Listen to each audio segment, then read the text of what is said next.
Welcome to Elevate, the masterclass where we dissect the elements of exceptional achievement and lifestyle design with a focus on personal growth and real estate investing. Now, here's your host, Tyler Chesser. Elevate Nation, welcome back. This is Tyler Chesser. I'm so thankful to have you here, and I'm blessed and grateful to be sitting here with Jeremy Harrell. Jeremy, how are you? Doing good. How are you? I'm doing great, man. I can't complain. Hopefully, we're going to get you from good to great here just in a few minutes or so. What do you think? Sounds good. Let's do it. I love it, man. Well, I really appreciate you being here, and I'm excited to welcome Elevate Nation back because it's time to take it to another level. And I want to welcome you back because this is the show where our mission is to identify and apply how the best of the best raise the bar personally and professionally to achieve greatness in real estate, in business, in building their life and designing their life and beyond, and really creating that outcome and creating what they want in their life. And, you know, we're going to talk about mindset. We're going to talk about habits. We're going to talk about routine. We're going to talk about branding. We're going to talk about tenacity. We're going to talk about peak performance. We're going to talk about so much of all of this all-encompassing really concept of elevating your life so that you can live a life without limits. And this is a masterclass for leaders and those looking to achieve uncommon results and purposeful outcomes through real estate investing, through building businesses, and ultimately in their lives. And if you appreciate what we're doing, we would appreciate if you subscribe to the show, if you give us a rating, a review, a 5-star rating. We'd certainly be grateful if you're so inclined, because our goal is to reach millions and millions of people with this message, because there's millions of people out there, and really probably more than that, who are just tolerating their life. And we don't want that. You know, I know I was there. I've been there in my life where I just tolerated it, and it just felt like I had to do that. But you know what? There's so much more out there if you give yourself permission to, and if you commit to the process. And so that's what we're going to talk about today. But with that said, I want to introduce you to Jeremy Harrell, who is a U.S. Army combat veteran of Iraqi freedom. Thank you so much for your service. Yeah, my pleasure. He served honorably for 9 years and was a non-commissioned officer before getting out of the Army in 2008. After leaving the Army, Jeremy went to school at Mid-Continent University studying business management. Jeremy started a career in operations management in the manufacturing and the supply chain logistics industry. As a man with an entrepreneurial heart, he wanted to do more to support the veteran community. So 2 years ago, Jeremy founded a nonprofit called Veterans Club, Inc. in Kentucky. Presently, Veterans Club, Inc. is a premier organization in the United States, and it has assisted over thousands of veterans in a multitude of ways, such as nationally recognized Equine Therapy Program, career transition for vets needing employment, family outreach program, and is currently developing the camp restoration community to house and heal homeless veterans. And so I know there's really so much more. I mean, honestly, we could go on and on for this entire hour talking about Jeremy's accolades and just who he is as an individual and how much he's been able to serve other people. But I'm just gonna open this up for you, Jeremy. Tell us more about, I guess, first of all, who is Jeremy as a man behind the bio, behind the accolades and the notoriety, but then also tell us more about what you're doing beyond that. Yeah, so I'm just a guy, right? I'm just a guy who is faithful. I love God, right? And he determines my paths and the ways that I do things. I love to serve, man. I have a servant's heart, which is why I joined the military right out of high school. Is I just want to do things that bless other people. That started at a very early age, just having that desire to do that.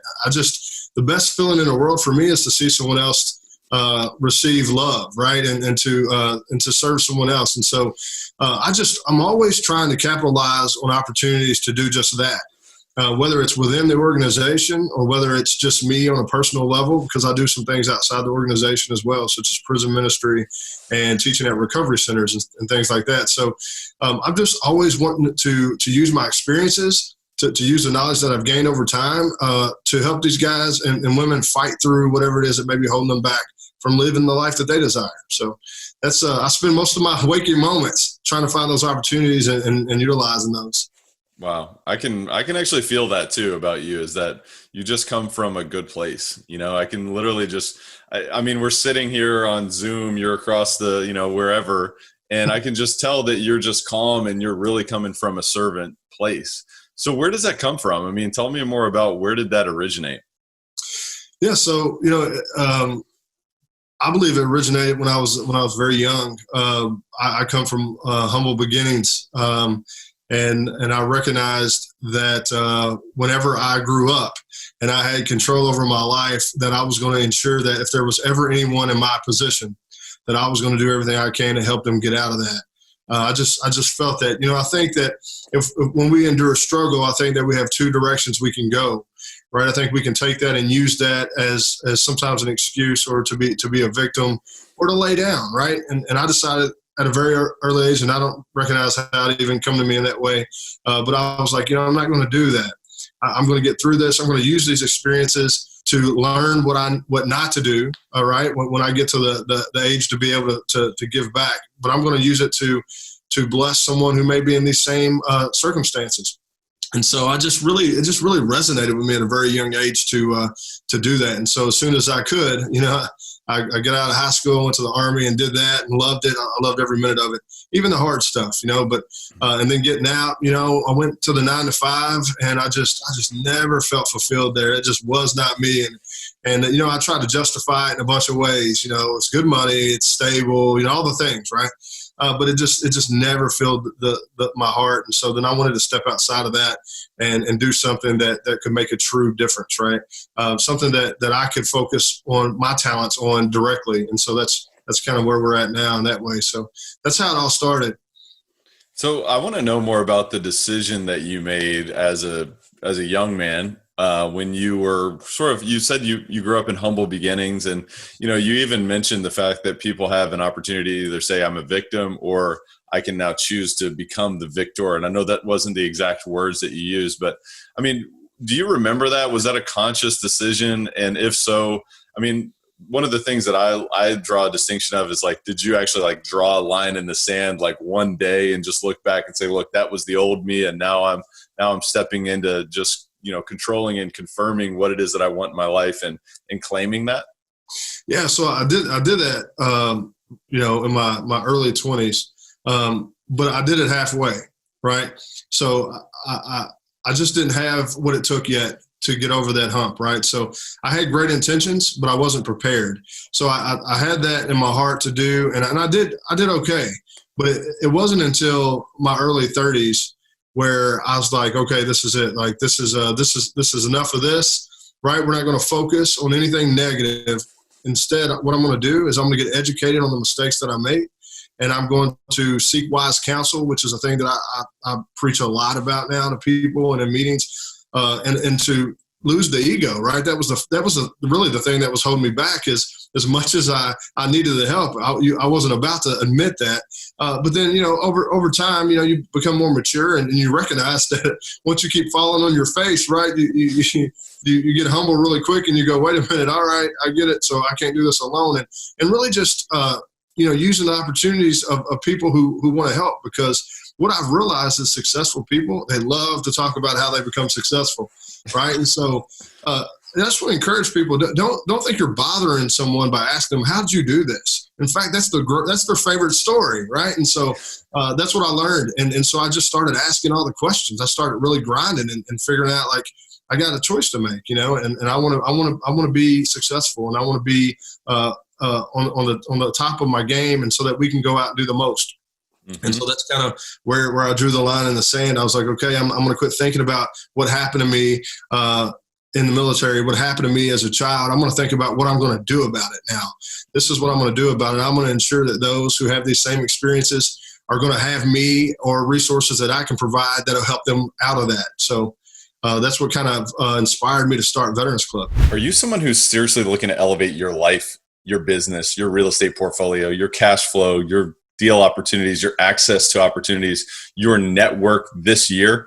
Well, if that's you, then I invite you to visit coachwithtyler.com, because I'm currently opening up a few coaching spots for people like you who want to close the gap from where you are to where you want to be, and really, expand that beyond your wildest dreams and explode your business, explode your deal opportunities, explode your vision for what you're looking to create. If that's you, I invite you to visit coachwithtyler.com.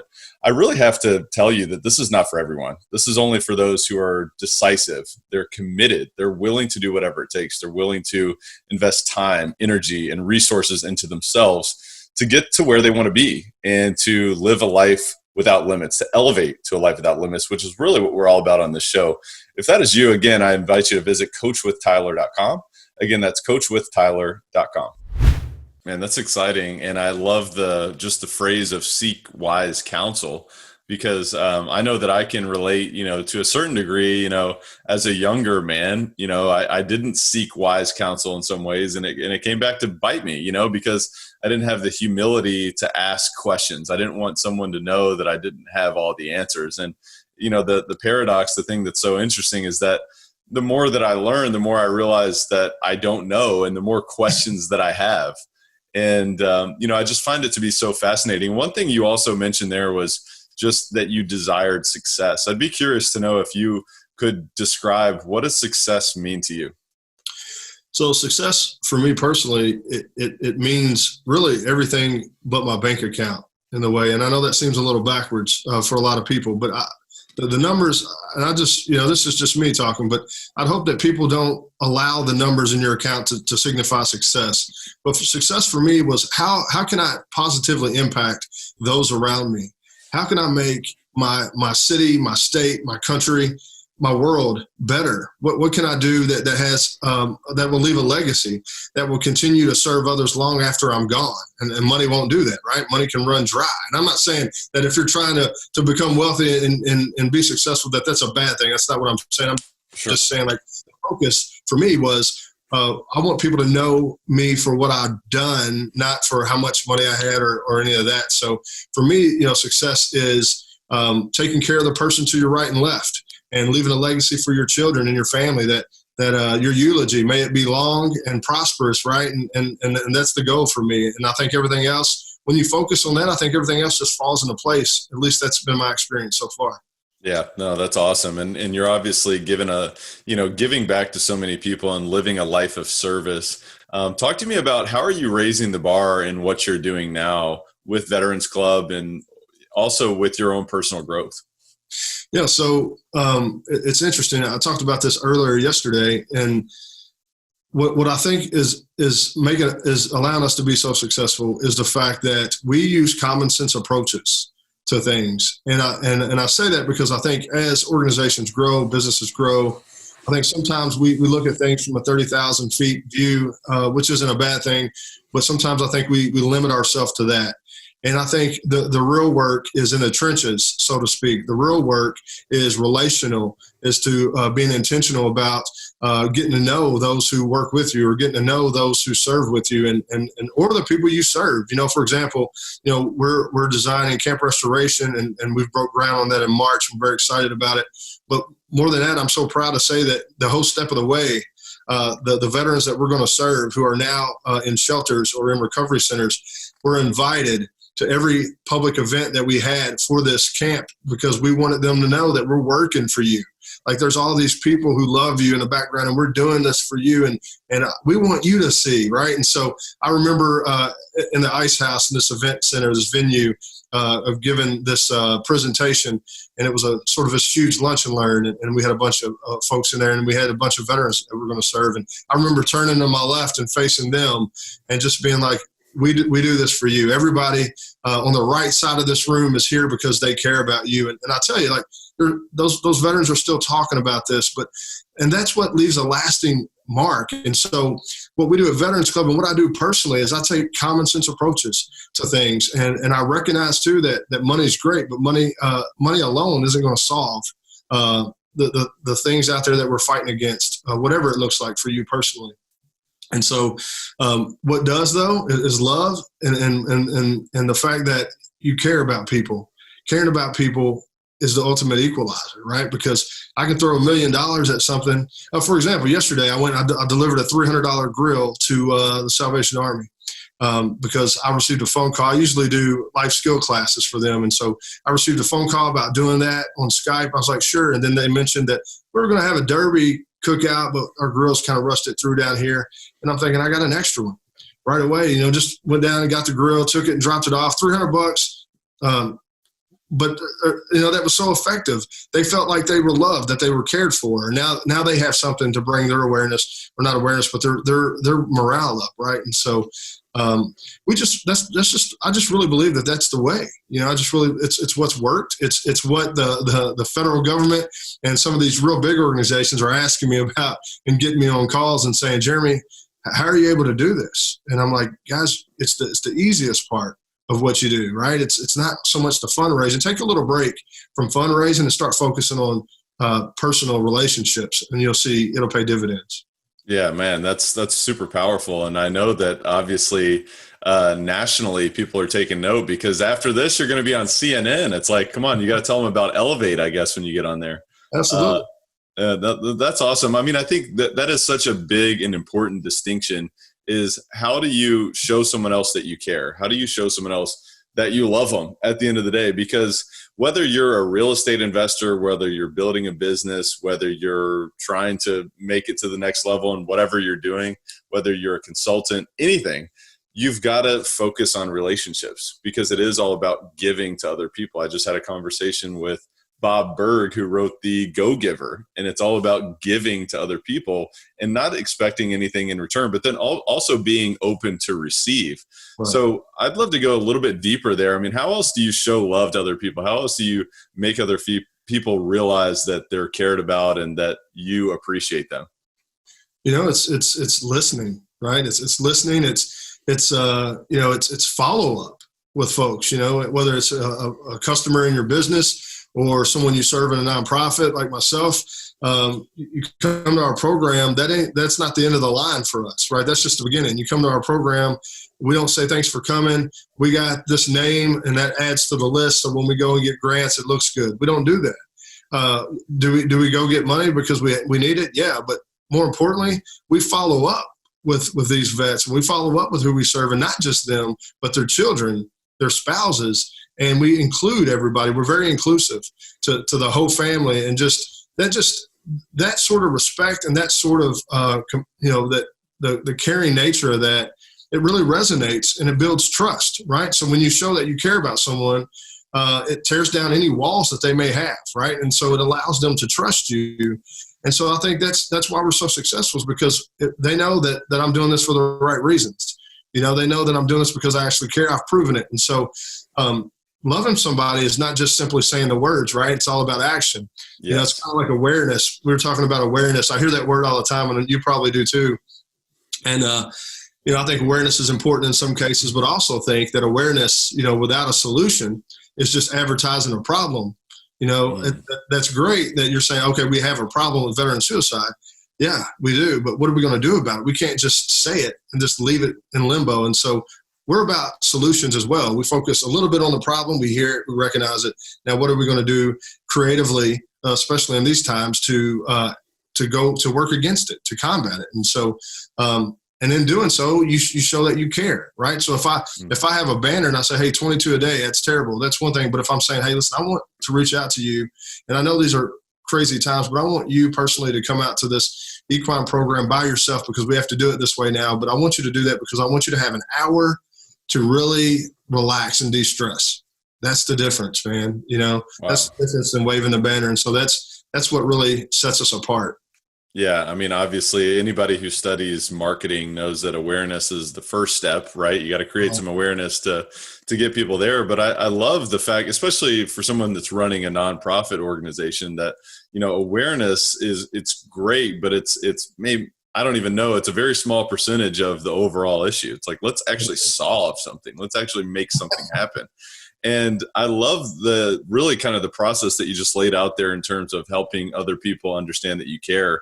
And it is all about actions. Actions speak much louder than words. It's about listening. It's about then following up and then solving the problems throughout the follow-up, as well as being inclusive. You know what? It's not just a one-dimensional issue, and it's not just a one-person issue. People have families. People have other people they care for, whatever that may be. So I think just having an understanding of how can you be inclusive in your follow-up and your problem-solving, whatever you're doing. It's, anytime you're negotiating a deal, as an example, we're all looking to achieve the next outcome. and it's based on, a larger situation than just that one individual. So I think it's just a concept that you can apply in so many different directions. So I really appreciate you sharing that. Jeremy, I want to talk a little bit about leadership, because you just strike me as an individual who is, obviously leading others through a great example, setting a great example. But what are some other principles that you think are important in terms of great leadership?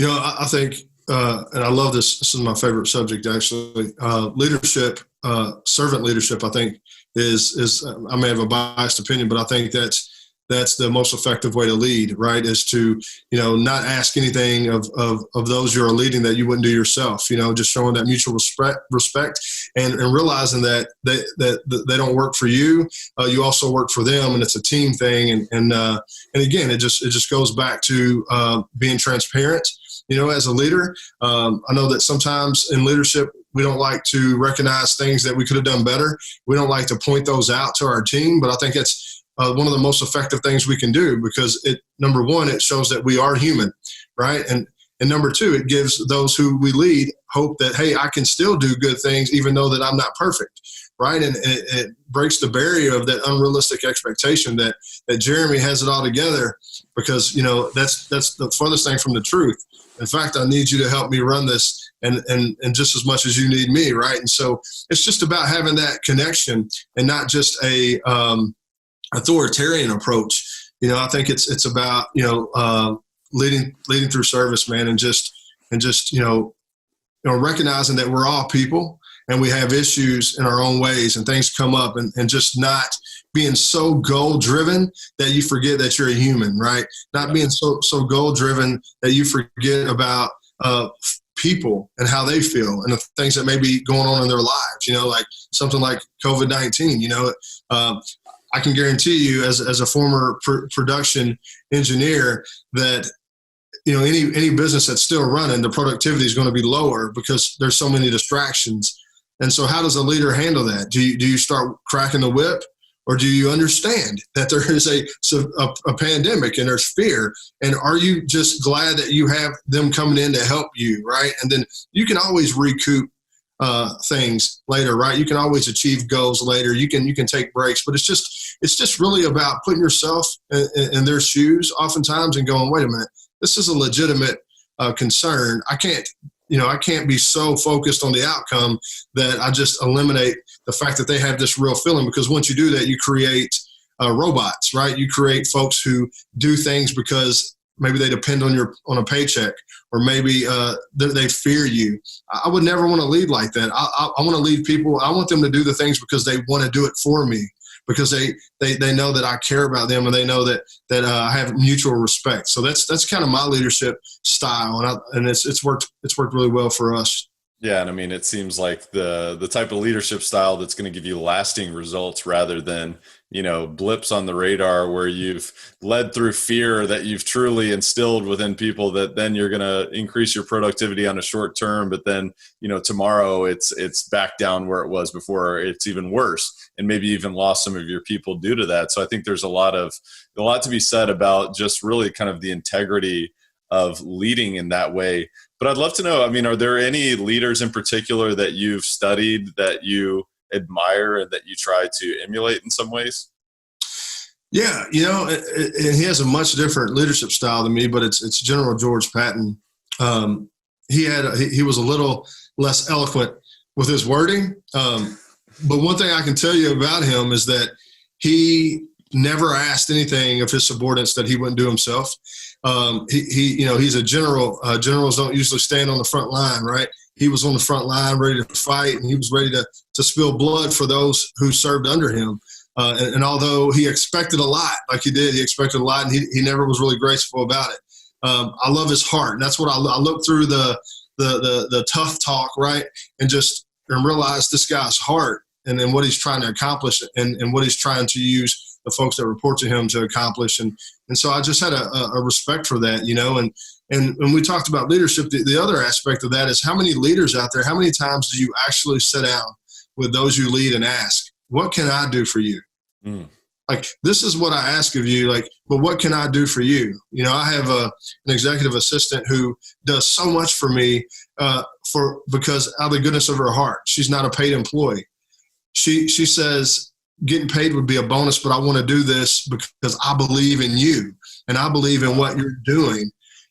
That right there is validation for me. That's sort of my report card, right? Because she does a lot, man, and I don't know many people who would do that for nothing. But she's like, what I get from doing that is much more than money could buy, right? And so that is what I try to emulate in any environment that I'm in, right? I just want people to want to come alongside, and I think that's what's been successful for us as an organization, is because when we go and we present, people feel that from us.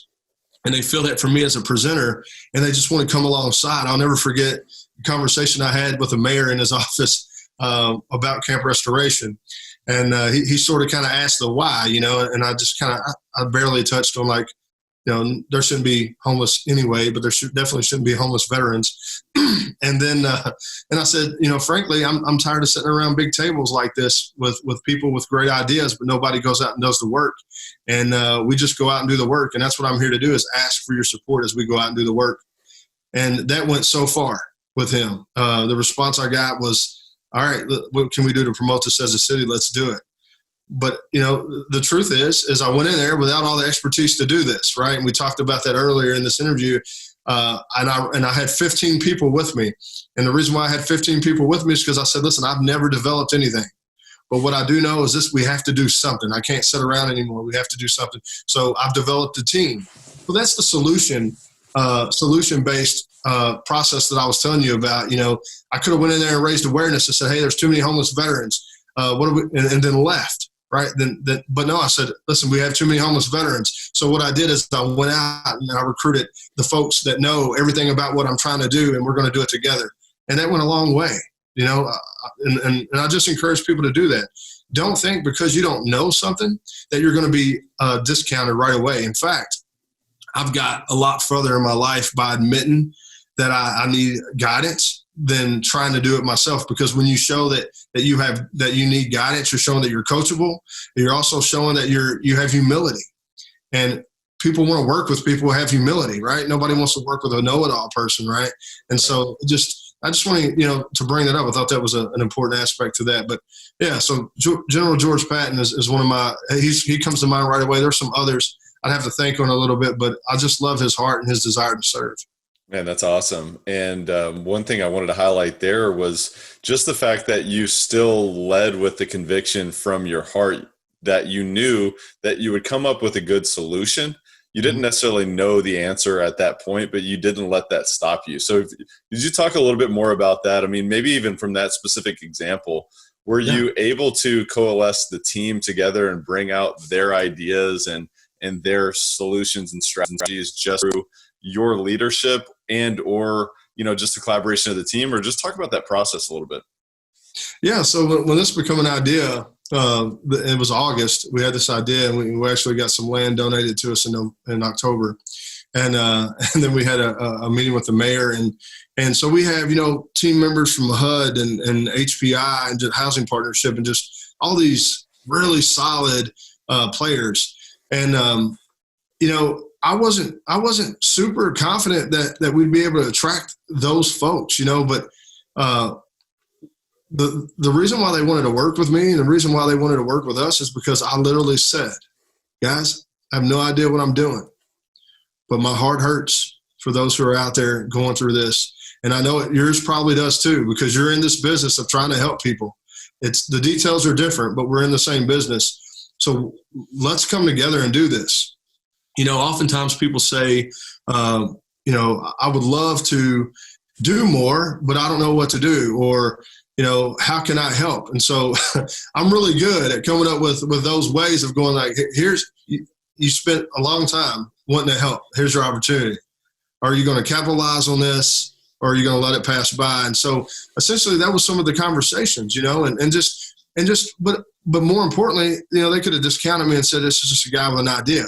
But we had it all planned out, right? We had a really good presentation. Like, this closes the loop in this city for homelessness, because everything else, it just gets you in a shelter, you get a revolving door, nothing ever gets accomplished. But this can close the loop with everybody's processes, right? So when everybody wins, that's helpful. So, but I had to research that, right? And so it's really just about being transparent and honest in the conversation and saying, look, I don't know, but you do, and I could really use your help. I could really use your expertise, because people want to do good. I just really believe that naturally people want to do good. They oftentimes maybe they don't know how, right? Or maybe they don't have the opportunity. So I did both. Presented an opportunity, and then told them how they could help. And so essentially we developed this huge team. We sat down with the mayor, and after we got over that first spill, which was a little bit nerve-wracking, right? The leader of the city, but I was just really confident in what I believed in, and so that was helpful. But then he started asking the business questions, right?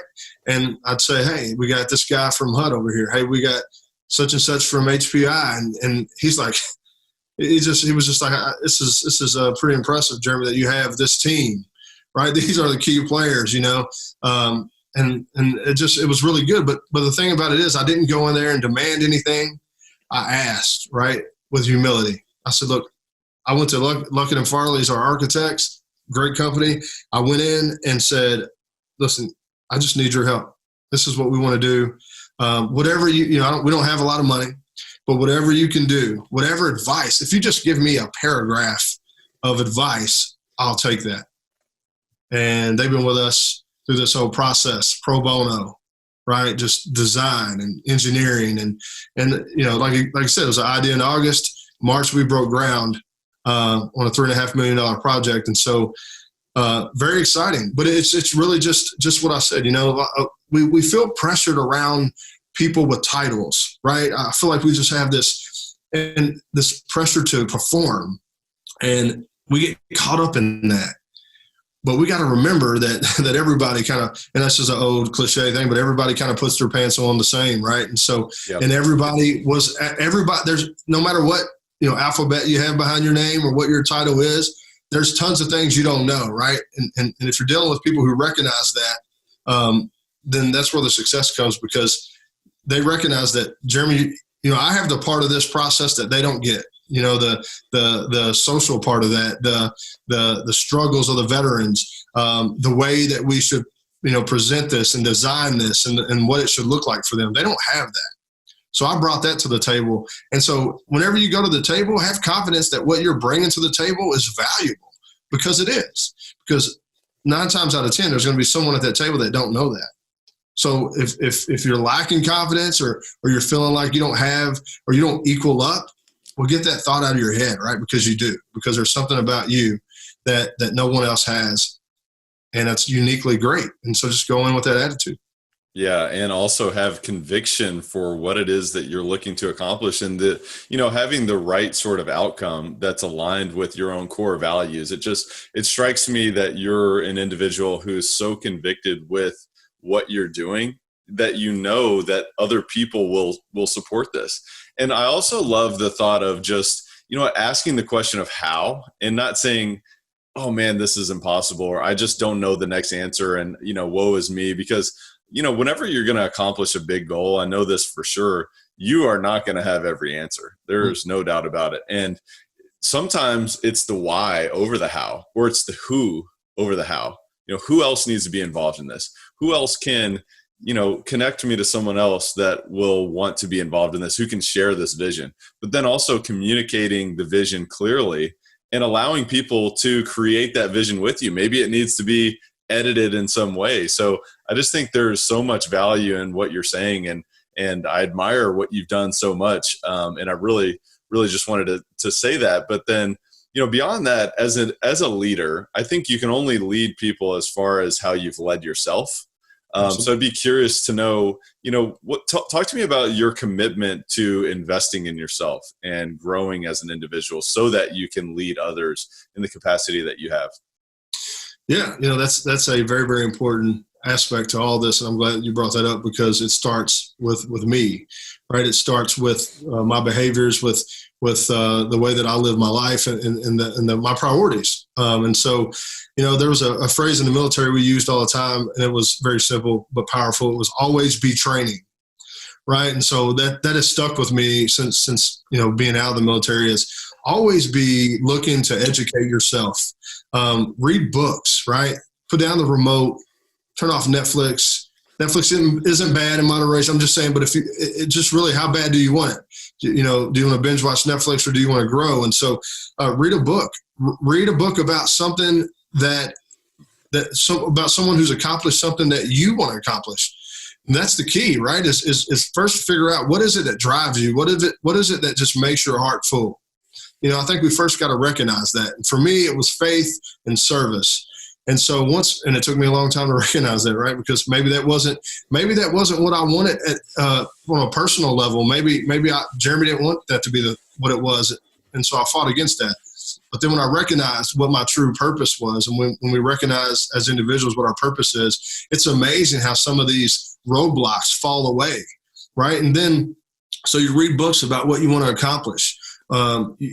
You work hard, right? You set a schedule for yourself. You hold yourself accountable. You get an accountability partner. In fact, Jonathan Cisco is one of mine, right? And I'm that for him. And it's about having someone who will push you, not someone who will tell you what you want to hear, but someone who will tell you what you need to hear. But being able to accept correction, that's a part of authentic manhood, right? Is to be able to drop your ego out the door and accept correction, and then to go out and find someone who's done what you want to do or what you're trying to do, and just say, hey, listen, I want to buy you coffee once a week if possible, or can we have a phone call? Whatever they'll give you, accept that, be appreciative, and just really focus on what questions you want to ask, because usually people who are successful, they have limited time, right? And they want to make sure that they get the most out of the time. And so don't just wing it. Like, don't just, call and say, hey, how's it going? Develop some good questions. Figure out what your weakness is. Write those questions down and say, how did you overcome this? Because let's face it, we have a lot of the same struggles, right? The details are different, but we struggle with the same things as people. And so, that's just some of the things that I've done, and just really been focused on putting away the things that bring no fruit, right? And then working on things that does, and so, and it's a lot of self-reflection. It's a quiet time. I have quiet time every morning where I read a devotional from the Bible. It just really changes, because I don't always wake up ready to go. That's another thing. There's days where I get on, I'm like, man, I just don't have what it takes anymore, or I don't have anything left in the tank. And I come up with all these excuses that's held me down so far. And then I go and I get in the Word, and I recognize what it is that He calls me to do as a man. And then that just supersedes everything. And then I just get rejuvenated, along with the help of coffee, right? And then we just start rolling over. So that's how I do it. It's just about staying focused. Yeah. Well, and this is a concept that I'm so passionate about. It's like taking a shower, right? Every single day, you need to be reminded of what it is that you have set your life on a course for, right? Yeah. Because we're all humans. I mean, we're not perfect. Every morning you wake up, and some days it's like, man, I do not feel like it today.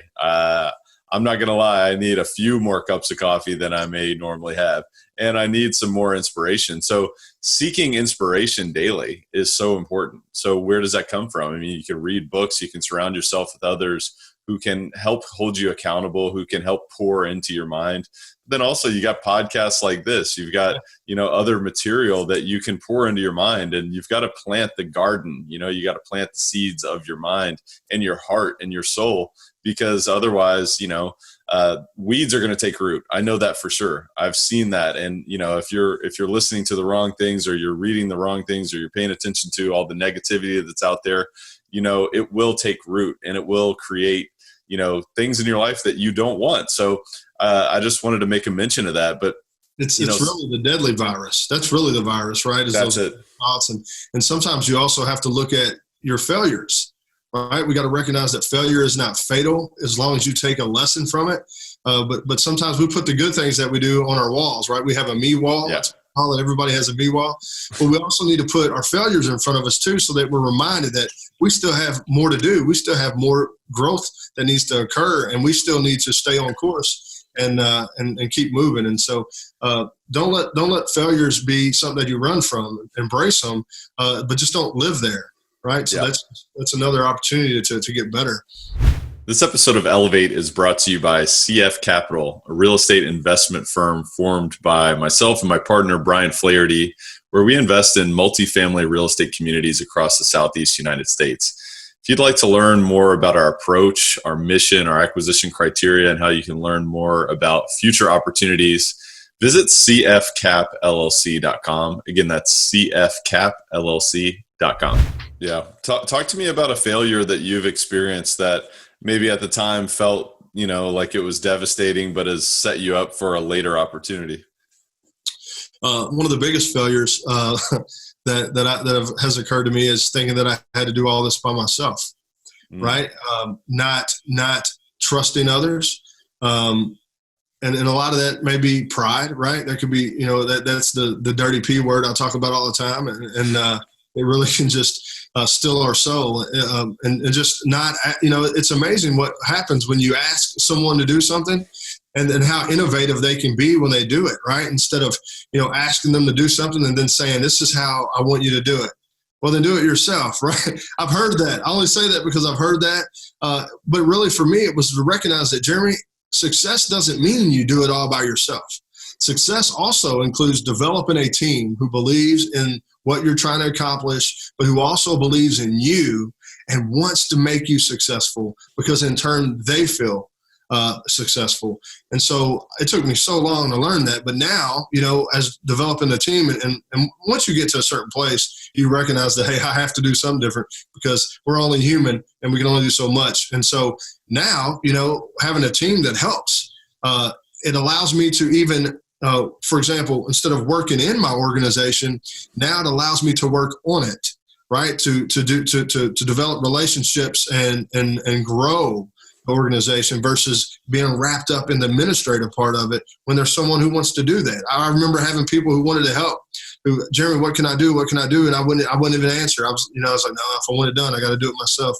We just want to get away from that because that will eat you alive, and you'll be fatigued, and you will face burnout, and then that dream may just slowly evaporate. So, yeah, one thing that I'd love to dive into just a little bit with you is developing a team, and the reason why I want to dive into that is because I think you see as leaders, we see a lot of times where you have individuals on your team who have that intrinsic motivation. They have the drive to be excellent in whatever way that they're, their own excellence, but then there's others who may or may not have that same drive. So I'd be curious, what would you say, if you were a leader on a team that had, say you've got 5 or 6 individuals that are just really continuing to raise their own bar, and you're obviously leading them, you're managing, the outcomes, but then you've got a handful of others who are maybe just not on that same plane. What would be your approach?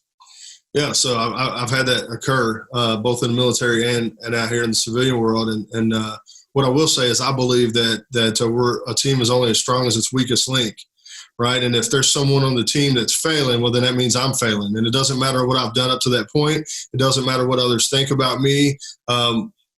Being a part of a team is not separating your achievements from the other members of your team. And so what you do is you all come together and take your energy and help and coach and mentor and try to lead that person to strengthen them.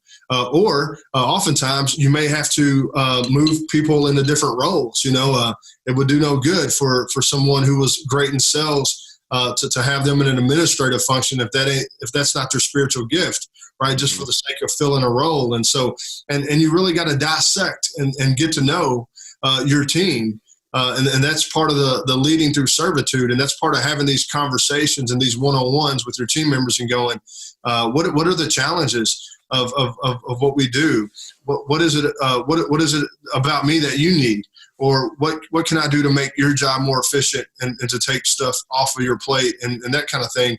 And they'll tell you, right? Your teammates will tell you what they need if you just listen. But oftentimes, again, we're so goal-driven, we got our eye on the prize that we treat people like machinery, and that's where we go wrong. And I don't think we intentionally do it, at least I would hope not, but I just think we get so focused on the success that we forget that we're dealing with human beings who have lives outside of the workplace, who have struggles, and we don't know all those, but just really finding out, hey, what is it that's making you have a hard time? We want to help.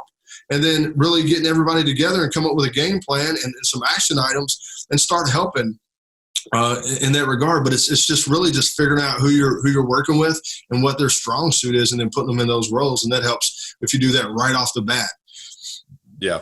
It seems like you almost have to slow down somewhat to speed up to a certain degree as a leader. Ask the right questions, really listen and get an understanding of what's the other perspective. What else could be true here, right? Because the leader's perspective is not always the full, story, the full picture. So there's a lot of wisdom. There's a lot of value there. Jeremy, what are you most excited about these days? What are you working towards right now?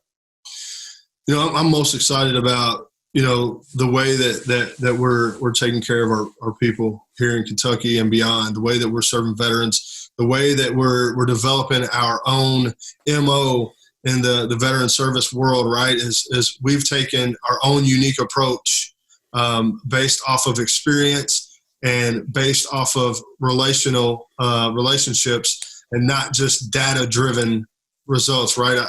Listen, data is great for some things, right? But if you get too caught up in the numbers, we are people. We're a number in some circumstances, but just remembering that people are people, and I'm just proud of the way that we approach things, and I'm proud to set into an office of a VA hospital director who says, Jeremy, how in the world are you all doing what you're doing so effectively?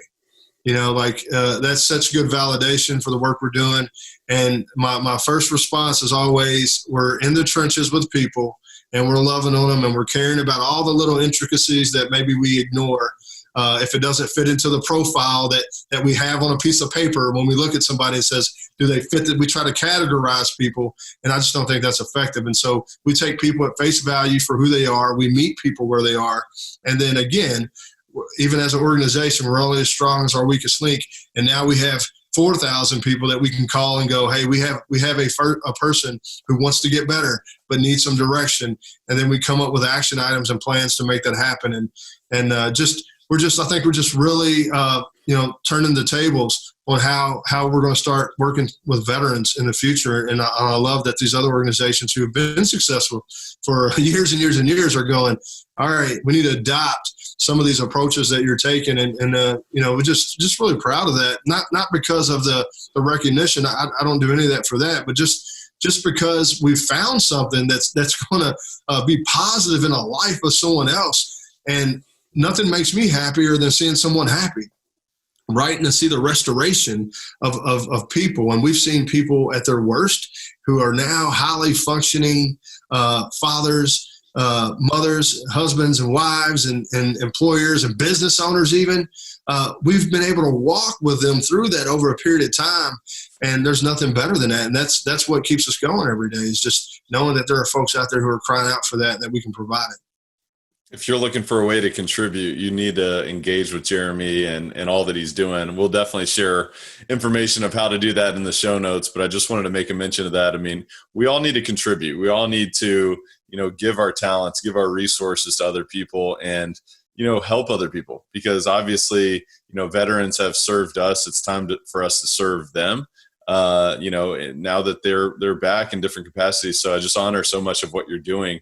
And Jeremy, this has been so much fun. I want to transition into our rapid fire section. We call it the Rare Air Questionnaire. We're scaling the mountaintop. It's hard to breathe up here. Our legs hurt. Most people are giving up, but we're not dropping off this path. We're going to continue to scale the mountaintop. So I'd love to know if you were to point to 2 or 3 of the most impactful books that you've ever read, what would those be and why? Well, number one, the Bible, obviously. The second, there's a book called Reset.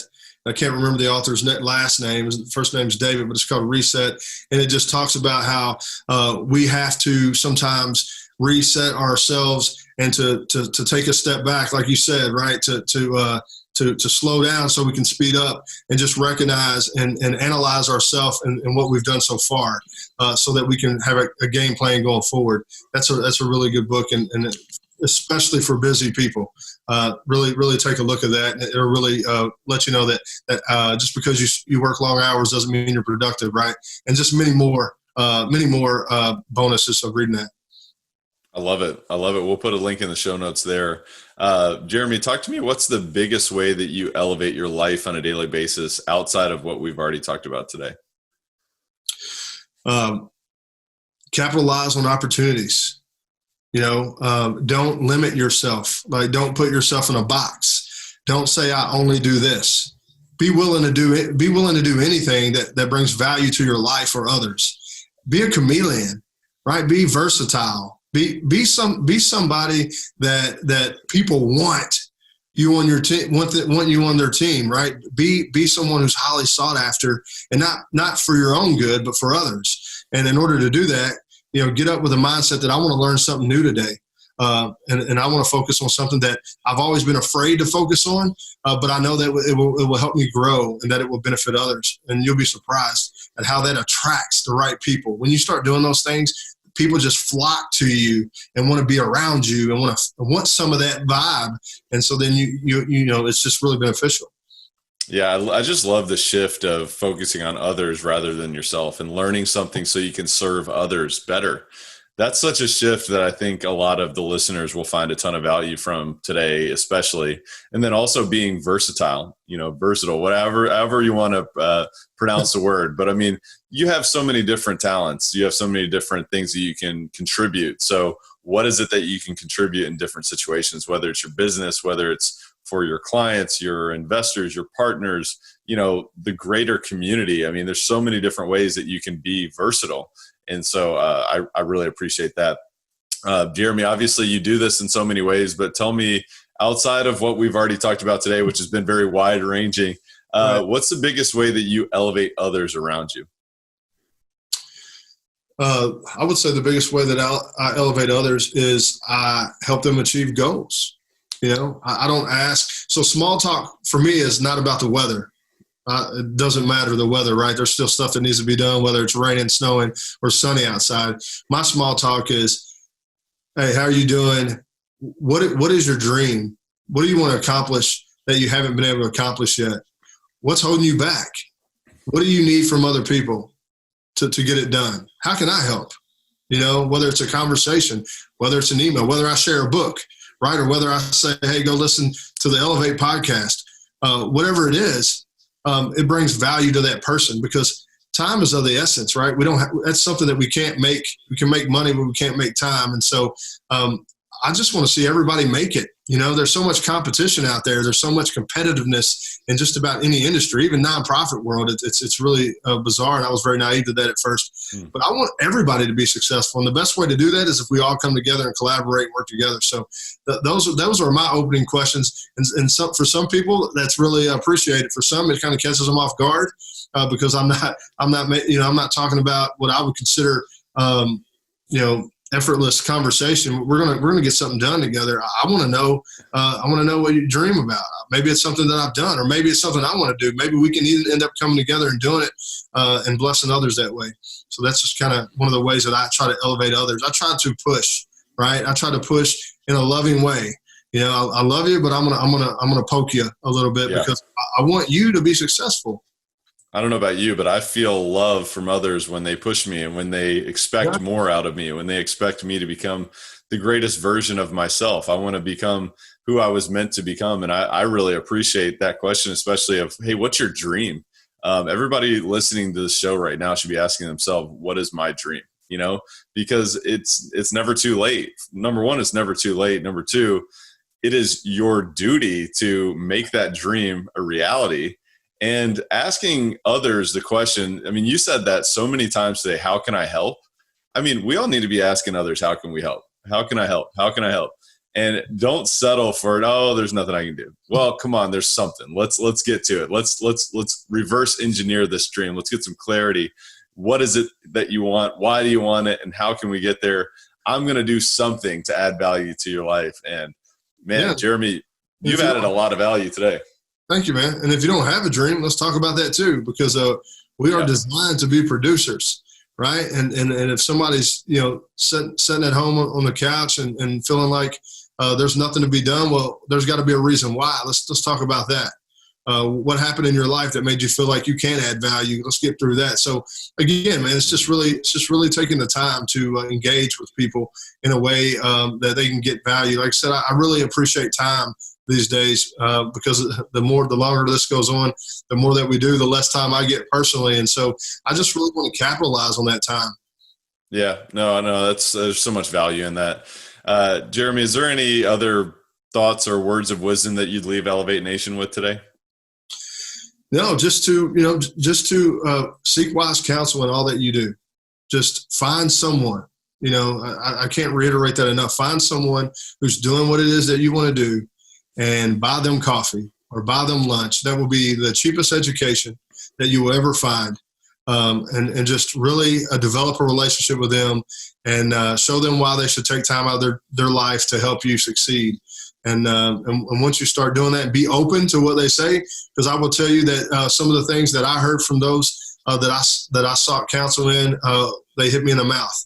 It wasn't what I wanted to hear, and it definitely wasn't stroking any egos. They were very real and very truthful. And again, time can't be wasted, and so be prepared for that. But accepting correction, that's part of being a man. And so if you can't do that, then there's some work to be done in that department. But that's what I would say. Just find someone who's doing it, and then emulate them, ask them questions, and then learn how to do it yourself.